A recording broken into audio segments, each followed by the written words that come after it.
Welcome back to the Am I Mental podcast, Doctors in Court edition, where I unravel real-life cases from the medical world.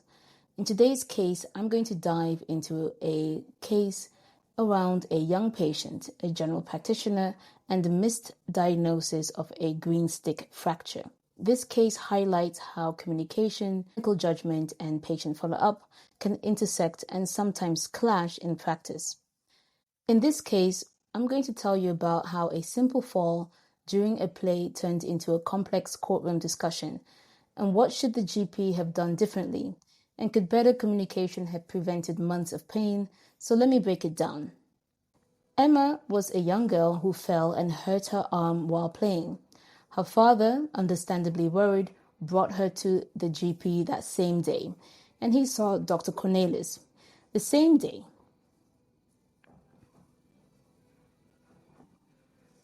the story begins with a young girl. I'll call her Emma. Again, for you guys to remember, the names in these stories are usually made up unless otherwise stated, but the cases are real. Let's get back to Emma. She played in a playground and fell, and she hurt her arm. Her father, understandably worried, brought her to see their GP, Dr. Cornelis, the same day. Dr. Cornelis performed a physical exam and noted that Emma could still grab a pencil, and she was able to hug her teddy bear without any obvious pain. And based on his findings, he also performed a complete examination where he palpated the arm. He also palpated her clavicle. And according to him, he saw no clear signs of a fracture.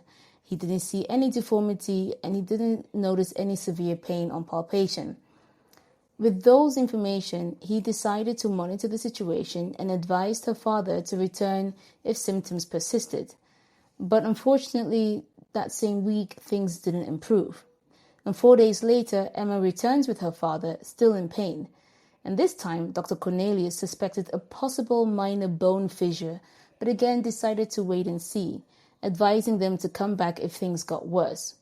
Unfortunately, it wasn't until several weeks later, when another general practitioner ordered an X-ray, that they discovered a greenstick fracture in Emma's arm. Emma's father filed a formal complaint against Dr. Cornelis, claiming that he had failed to perform adequate tests and should have referred Emma for an X-ray earlier on. He argued that this delay left Emma in unnecessary pain for weeks. And Dr. Cornelis, on the other hand, defended his actions. He acknowledged that he did miss a diagnosis, but he insisted that his clinical assessment at the time didn't point to an obvious fracture. He also noted that Emma's ability to use her arm without apparent distress initially made a fracture seem unlikely. This case raises one important question. When is it appropriate to rely on clinical judgment versus ordering additional tests to rule out less obvious conditions? And another important question is, in this case, how do language barriers, which was actually also an issue in this particular story, affect the communication of symptoms between doctor and patient? In court, the panel had to decide whether Dr. Cornelis' actions were within the bounds of reasonable clinical practice. They emphasized that the role of a disciplinary action isn't to punish errors in hindsight, but to determine if a practitioner's behavior fell below professional standards at the time. The court acknowledged that Dr. C had missed the diagnosis, but ruled that his decision to monitor rather than immediately refer for an X-ray was defensible based on Emma's presentation during the first 2 visits. They noted that greenstick fractures can sometimes be difficult to detect without imaging. The court also highlighted the importance of follow-up. Dr. Cornelius had advised Emma's father to return if symptoms worsened, and when that didn't happen promptly, some responsibility fell on the family. Ultimately, the court dismissed the complaint, concluding that Dr. Cornelius' actions were not professionally negligent. This case illustrates the complexities of diagnosing fractures in children. Greenstick fractures, common in young patients due to the flexibility of their bones, don't always present with clear symptoms. That's why clinical judgment plays here such a crucial role. And studies show that greenstick fractures can be challenging to identify without imaging, particularly when there's no visible deformity. But this case also underscores the role of communication. And we know that in the past from previous studies that communication between the doctor and the patient has to be really good in order to improve patient outcome, especially when diagnosing subtle or ambiguous conditions. Clearer instructions for follow-up might have expedited Emma's case. And in situations like this, involving parents as active participants in the diagnostic process, for example, explaining why a wait-and-see approach is recommended and what red flags to watch out for, could have made a world of a difference. The case of Emma, where a missed diagnosis of a greenstick fracture led to prolonged pain and a formal complaint, underscores the importance of accurate assessment and timely follow-up in pediatric injuries. Insights from the article Common Fractures of the Radius and Ulna by Deepak and colleagues, published in American Family Physician in 2021, provide some valuable context. Here are the key findings from the article. Number 1, prevalence and mechanism of injury. So greenstick fractures are common in children due to their elastic bone structure, as I said earlier, typically resulting from when they fall onto an outstretched hand. And these fractures often exhibit subtle clinical signs such as mild deformity or pain on palpation, which can be missed during initial evaluation without imaging. The second important finding is the diagnostic challenges. And the article emphasizes that physical examination findings may not always clearly indicate a fracture. For suspected cases, radiography is the gold standard. If the first radiograph is inconclusive, splinting and repeat imaging within 7 to 14 days are recommended. Ultrasonography is presented as a viable alternative with high sensitivity 97% and specificity 95%, but access and expertise can limit its utility. And the third key finding for this article is management and follow-up. Greenstick fractures are usually managed with short arm immobilization, such as a cast or a splint, for up to 3 weeks. However, angulations that exceed 30 degrees or significant displacement require orthopedic referral. And delays in diagnosis or treatment, as seen in Emma's case, can lead to prolonged discomfort and unnecessary complications, which again underscores the importance of prompt follow-up and communication. So the court acknowledged that Emma's general practitioner missed the diagnosis, but ultimately ruled in his favor. And the key points from the judgment were that the general practitioner's decision not to order an X-ray during the first 2 visits was deemed reasonable based on Emma's presentation at the time. Her ability to use the injured arm without significant pain suggested a less severe injury. And the court noted that while ordering an X-ray during the second visit might have expedited the diagnosis, the decision to wait and see was not professionally negligent.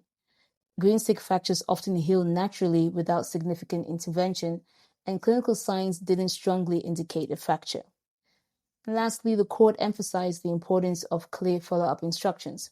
While the general practitioner had advised Emma's father to return if symptoms worsened, the lack of timely follow-up visits contributed to the delayed diagnosis. However, this delay was not entirely the GP's responsibility. What are the key lessons in this story? The combination of findings from the court and the article highlights essential takeaways. Diagnostic vigilance. Pediatric fractures require careful evaluation even when clinical signs are mild, as subtle injuries like greenstick fractures can easily be missed without imaging. Follow-up communication. Clear, actionable follow-up instructions can prevent prolonged pain and ensure timely re-evaluation, particularly in pediatric care where symptoms might evolve. And integrations of evidence-based practices. As the article highlights, leveraging tools like radiography or ultrasonography when clinical suspicion remains can significantly improve outcomes. And the evidence strengthens the argument that integrating clinical judgments with evidence-based guidelines, as outlined in the article, is critical for ensuring quality of care and reducing patient dissatisfaction. And it serves as a reminder of the balance between over-testing and cautious observation in primary care. Now, let me ask you some questions. If you were Dr. Cornelius, if you were the GP in this case, would you have ordered an X-ray during the second visit, knowing the risks of over-testing versus underdiagnosing? It's happened to me before. A young boy came to see me, and prior to seeing me, he had actually gone to the physiotherapist.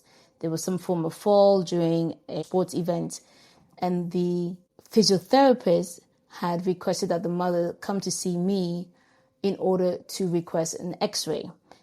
So I saw the child, I examined him, I didn't see any swelling, and he gave some mild signs that he was in pain. It was so subtle. And I remember saying, because the physiotherapist wants this X-ray, I'll do it, but I don't think it's broken. And later that afternoon, indeed, it turned out that he had a greenstick fracture. So since then, I'm not saying that my way of managing injuries in children will change, but I remember thinking to myself, you don't always have to have a child screaming and crying to confirm a diagnosis of a fracture. So I learned my lesson there.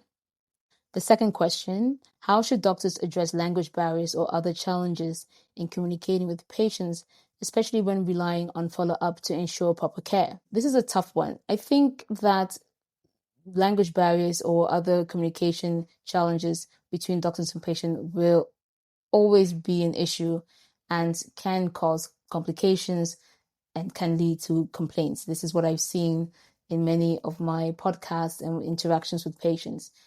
What I would advise general practitioners to do is sometimes, because obviously during the day you have so many patients, you can actually give these kind of patients to one of your assistants and say, look, would you mind calling the parents before the weekend comes up, so that there is some way of follow-up. You don't need to, as a general practitioner, to be the one following up all the patients. Typically, if you're working in a practice, you have assistants or nurse practitioners who work with you, and unburden your workload and let them also call the parents and ask those questions again. And if they doubt, then you can tell the assistant, let them come back, or you arrange with them at the low threshold to do an X-ray. I think in children, especially when you're thinking about injuries of the arm, the wrist, I would resort to doing imaging just so that you can rule things out. One of the worst things that you want is that parents have to struggle with a child who's crying. In this case, the father did come back and say in court that the child had a lot of discomfort, a lot of crying at night, and that information did not reach the GP. And I'm sure if the GP knew that at night the child was in a lot of discomfort, that would have changed his decision. Anybody with night pain, night discomfort should be examined more thoroughly, and in that case, imaging is definitely required. This case study also shows the importance of humility in practice. And what I like about this case is that the GP openly acknowledged his mistake, which played a role in the court's decision to dismiss a complaint. And I think here also transparency builds trust, even in difficult situations. Thank you for tuning in to another episode of the MI Mental Podcast, Doctors in Court edition. Let me know your thoughts on today's questions and obviously on today's case, and join me next time for another thought-provoking story.